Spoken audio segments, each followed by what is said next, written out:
मैं हूँ यासर मलिक। चुनाव आते आते आपको गठबंधन धर्म याद आ जाता है, हाँ? और जब 5 साल 9 साल आप सरकार चला रहे थे, जब गठबंधन के साथी टूट रहे थे, तब आपको गठबंधन का ये उसूल याद नहीं है? और आप देख रहे हैं अपना YouTube चैनल YS ये मत कहिए आप। अच्छा, मैं तो हाथ पकड़े हुआ था लेकिन शिरोमणि अकाली दल मुझसे छूट के चला गया। मैं तो हाथ पकड़े हुआ था, शिवसेना मुझसे हाथ छोड़कर चला गया। ऐसे थोड़ी होता है, दोनों तरफ से।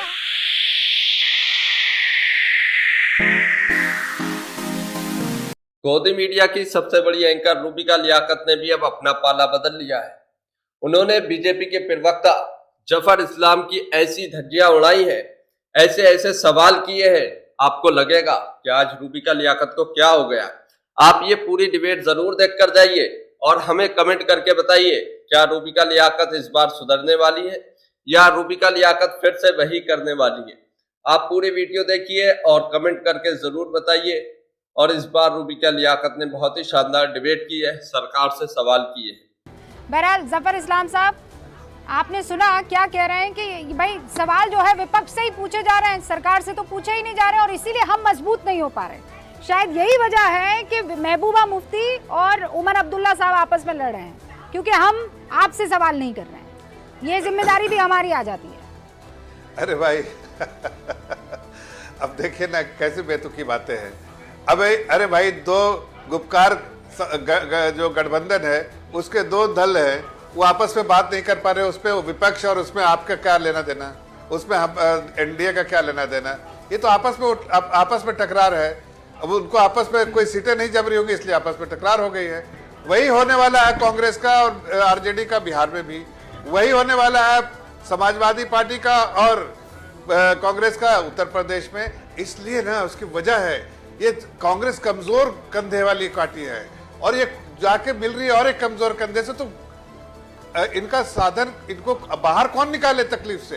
दोनों तो कंधे कमजोर हैं इनके। इसलिए भारतीय जनता पार्टी के परिप्रेक्ष्य में देखिए तो भारतीय जनता पार्टी, आप कह रहे थे ना, हम अपने दल को पूरे तौर से, मुकम्मल तौर से जीत की तरफ ले जाते हैं, जीत दर्ज करते हैं, खुद सक्षम होते हैं सरकार बनाने के, लेकिन गठबंधन धर्म पूरे तौर से निभाते हैं। अच्छा। गठबंधन दल के अपने घटक दल के सभी लोगों को साथ लेके चलते हैं। जब सरकार हम जो लाइक माइंडेड लोग हैं, जो लोगों की सेवा, चुनाव आते आते आपको गठबंधन धर्म याद आ जाता है, हाँ?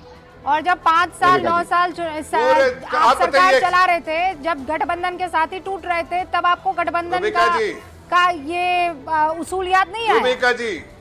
रूबिका जी, मैं आपको चैलेंज करता हूँ, आपके टीवी पे बताइए कि हमने गठबंधन धर्म कब नहीं निभाया, किसकी का हाथ छोड़ा हमने? कभी नहीं छोड़ा। अरे सर, आप हाथ पकड़े कि सामने वाला हाथ छोड़े, बात एक ही होता है ना। आप ये मत कहिए आपके एनडीए से छूट के लोग नहीं निकले। नहीं, ऐसी बात नहीं, ये मत कहिए आप। अच्छा, मैं तो हाथ पकड़े हुआ था लेकिन शिरोमणि अकाली दल मुझसे छूट के चला गया। मैं तो हाथ पकड़े हुआ था, शिवसेना मुझसे हाथ छोड़कर चला गया। ऐसे थोड़ी होता है, दोनों तरफ से हाथ मजबूत पकड़ना होगा ना। वो उसने छोड़ा तो क्यों छोड़ा, वो गया तो क्यों गया, आपने जाने दिया तो क्यों जाने दिया? सुनिए नाविका जी, आप मेरे जवाब सुनिए। रूबिका जी, देखिए, अगर किसी का हाथ छोड़ते हैं तो कोई हमारे पास वापस नहीं आता, इसलिए कि हमने गलती की है, हमने छोड़ा हाथ, लेकिन हमने धर्म निभाया है। और इसके हर पहलू आपके सामने है कि हमने गठबंधन का धर्म निभाया है। हाँ। इसलिए हमारे हो सकते हैं कि इख्तलाफ हो सकते हैं, हो सकता है कि कोई कठिनाइयों की वजह से, उनकी अपनी मजबूरियों की वजह से, उनको अपनी तकलीफों की वजह से छोड़ा होगा, लेकिन हमने कभी किसी को जाने के लिए नहीं किया। हमने अनुराग जी, रोहित जी, मुझसे कोई ये कहे कि चारों विंडो प्लीज स्क्रीन पर लाइए। इन चारों चेहरों में से, और मैं पॉलिटिकली कह रही हूँ, हाँ, मैं पर्सनली नहीं कह रही हूँ, मैं पॉलिटिकली कह रही हूँ कि इन चारों में से आप किसी एक की 100% गारंटी ले सकती हैं जो अभी ये कह रहे हैं वो नहीं बदलेंगे? मैं अपने दोनों हाथ उठा दूंगी, कहूंगी भैया एक की गारंटी नहीं लूंगी। आज मुझे नहीं पता अनुराग भदौरिया जो कह रहे हैं, कल वो हो सकता है जफर भाई के साथ हो जाए। जफर भाई जो आज कह रहे हैं, क्या पता कल तहसीन के साथ हो जाए। तहसीन जो आज कह रहे हैं, क्या पता कल रोहित अग्रवाल के साथ हो जाए। हो सकता है मुझे विंडो बदलनी पड़ जाए, नीचे सब एक जैसा रहे, बीजेपी प्रवक्ता, कांग्रेस प्रवक्ता, सपा प्रवक्ता। इसलिए सर कोई भरोसे नहीं है। मैं तो आप में से किसी की गारंटी नहीं ले रही, इसीलिए जवाब मुझे सबसे लेना। अब अनुराग जी जवाब दे दूं? मैं जफर भाई एक सेकंड प्लीज, मैं सबको मौका दे रही हूं। जफर भाई ने कहा, जफर हाँ, बीजेपी प्रवक्ता कह रहे मैं तो गठबंधन धर्म निभाता हूँ। तो आपने तो जनता को तो जो वादे किए थे वो भी तो एक गठबंधन होता ना, जनता को वादे किए थे हम आएंगे तो आपको खुशहाल बनाएंगे, रोजगार देंगे, महंगाई कम कर देंगे, डीजल पेट्रोल 30-35 रुपए हो जाएगा, हर घर में रोजगार होगा। हो गया क्या? किसान की इनकम दोगुनी करने का तो आपने वादा किया था। यही तो गठबंधन होता है, जनता के साथ आप बताते थे ना हमारा गठबंधन है, हमने वादा किया है। तो क्या जनता किसान खुशहाल हो गया? वो आपने तोड़ा है ना उनका गठबंधन, उनके साथ उनका विश्वास तो तोड़ा ही है ना आपने। और उसके बाद गठबंधन की बात करें, नीतीश जी के जब आज अगर इतने सक्षम होते, आपको लग रहा होता आप जीत रहे हो, तब नीतीश जी के पास हाथ जोड़ के नहीं जाते कि नीतीश बाबू जी आइए, फिर दौड़ के अभी सुना बीजू जनता दल के पास भी आप हाथ जोड़े खड़े हो।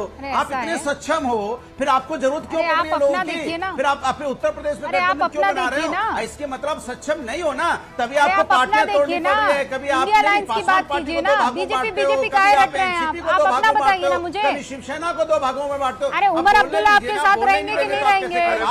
महबूबा मुफ्ती आपके साथ रहेंगी कि नहीं रहेंगी? देखिए रूबिका जी, पश्चिम बंगाल वाली दीदी आपके साथ रहने वाली है कि नहीं रहने वाली है?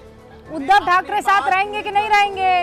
थाली में कुछ बचा नहीं है। अच्छा, आपको शिवसेना ठन थाली हो जाएगा भाई। इंडिया अलायंस जो है ना, गठबंधन ठन थाली हो जाएगा, कुछ बचेगा नहीं। पूछा है कि नीतीश कुमार जी को बोलते थे हमेशा के लिए दरवाजे बंद, फिर दरवाजे कैसे खुल गए? अभी चिराग पासवान जी को आपने भाई जहां आप गठबंधन नहीं हो पाए वहां आपने पार्टियां तोड़ दी। आपने पहले चिराग पासवान की पार्टी तोड़ी, एनसीपी की पार्टी तोड़ी, शिवसेना की पार्टी तोड़ी। आप तो आप इतना डरे हुए हो कि आपका अगर कोई पार्टी गठबंधन नहीं करती है तो आप पार्टियां तोड़ के गठबंधन कर रहे हो। कमाल तो ये है। आप सम्मान करते हैं, पर भारत रत्न से मत कंपेयर कीजिए ना उस चीज को।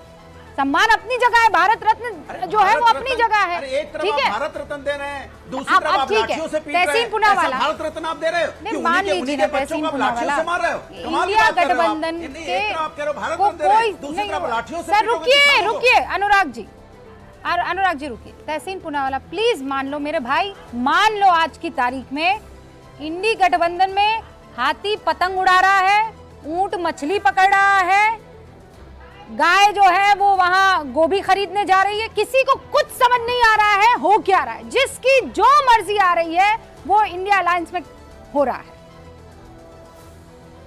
रूबिका जी, 2 चीज, एक तो आपने शुरुआत में कहा कल हो जाए कि मैं रोहित जी की जगह चले जाऊं और रोहित जी मेरी जगह आ जाए। ये कभी नहीं होगा, मैं जहां हूं वहीं पर ठीक हूं। लेकिन और आपके शो पे आने का मुझे सम्मान मिलता है, तो इसके लिए मैं अपनी जगह कभी और अपनी विंडो कभी नहीं बदलूंगा। लेकिन दूसरी चीज, हाँ, ये बात से मैं बिल्कुल अग्री करता हूँ कि इंडिया अलायंस में 2-3 गलतियां हुई है। सितंबर से जब वो मीटिंग हुई थी हायत के अंदर, तब से जो एक कम्युनिकेशन ठीक नहीं है। मैं ये बात मानता हूँ, कम्युनिकेशन ठीक बेटर हो सकता था, बेहतरीन कम्युनिकेशन हो सकता था, कैंडिडेट डिक्लेरेशन साथ में हो सकता था। ये सब पॉलिटिकल मिस्टेक्स हुए, बिल्कुल मैं मानता हूँ।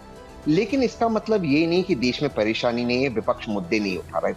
विपक्ष मुद्दे उठा रहा है, बेरोजगारी, महंगाई का मुद्दा। आप देखिए सड़क पर कौन नहीं है? टीचर सड़क पे बिहार के अंदर, स्टूडेंट सड़क पे उत्तर प्रदेश के अंदर, किसान सड़क के ऊपर है। वहां पे हमारे जो यूथ है वो आत्महत्या करे, एनसीआरबी की डेटा है, सबसे अधिक यूथ जो आत्महत्या करे उत्तर प्रदेश और बिहार के। तो बहुत बड़ी समस्या है और उसको उठाने की कोशिश भी कर रही है विपक्ष और लगातार करती रहेगी।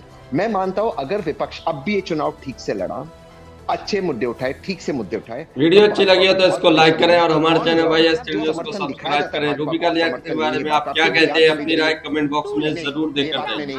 आप कितना और सामने वाले को कितना और मौका देंगे? आपने सब मौके दे दिए। मानो रूबिका जी, मेरे मानने नहीं मानने से नहीं होता है। उमर अब्दुल्ला खुद ये बात कह रहे हैं। आप लोग सेल्फ गोल करते हैं। आप लोग विपक्ष इतना कमजोर स्थिति में है, ये जानते हुए कि हम कमजोर हैं और अपने पैर पे कुल्हाड़ी मारता है। जफर साहब करना क्या है आपको? आप सिर्फ केक मंगवाइए, देखिए, क्योंकि आपको पता है कि इतना कमजोर विपक्ष है। देखिए रूबिका जी, ऐसा है ना, कमजोर कभी कभी आदमी को क्या, एक मिनट बीच में नहीं बोलना चाहिए भाई। हमने आपके बीच में कभी किसी को टोका नहीं, बिल्कुल नहीं, सॉरी। देखिए क्या है, आप ऐसा है जैसे कांग्रेस के साथ जो हाथ मिलाते हैं वो खुद ही कमजोर है, सोचते ताकत मिलेगा, इनसे करंट मिलता है तो हाथ जल्दी से हाथ छोड़ देते हैं। अब झेले कौन इनको? वे ताकत तो दो। ये इनको अपनी ही पड़ी है कि पिछले बार 42 पे सिमटे थे, 53 से 42 पे थे, 44 पे थे, इस बार कहीं 24 पे ना आ जाए। इनकी ये चिंता सता रही है और मुझे ऐसा लग भी रहा है जो जिस तरह से जनता का विश्वास इन लोग खो चुके हैं, ये खो चुके हैं, विपक्ष में और बाकी पार्टियां खो चुकी हैं, तो उनको इंतजार समझ करते में आ हैं रहा है सर। कि भाई हम विश्वास तो है नहीं भाई जनता के जनता नहीं, एक मिनट मेरे बात खत्म होने दी, मैं शांति सुना। देखिए अगर ये लोगों का कॉन्फिडेंस रहता है इन पे कि वाकई विपक्ष जो है अपने लिए नहीं जनता की चिंता कर रहे हैं, तो शायद इनको थोड़ा ट्रैक्शन मिलता है। एक तरफ है एक ऐसी पार्टी है जो कि मजबूत पार्टी है, सरकार भी चला रही है, लेकिन फिर भी जनता की समस्याओं के लिए समाधान के लिए एकजुट होकर तो दोस्तों आपने ये पूरी डिबेट देखी, आपको ये डिबेट देखकर कैसा लगा अपनी राय कमेंट बॉक्स में जरूर देकर जाइए। आपको रूबिका लियाकत का ये नया अंदाज कैसा लगा, जिसमें रूबिका लियाकत ने सरकार यानी बीजेपी के प्रवक्ता जफर इस्लाम से क्वेश्चन किए, उनसे बहस की, तो आपको ये देखकर कैसा लगा अपनी राय कमेंट बॉक्स में जरूर दीजिए। क्या आपको लगता है गोदी मीडिया अब बदलने लगी है? क्या गोदी मीडिया के सभी एंकर अब सरकार से सवाल पूछने लगे हैं? अगर आप भी गोदी मीडिया का विरोध करते हैं तो हमारे चैनल YS3 न्यूज को सब्सक्राइब करें, वीडियो अच्छी लगी हो तो इसको लाइक करें।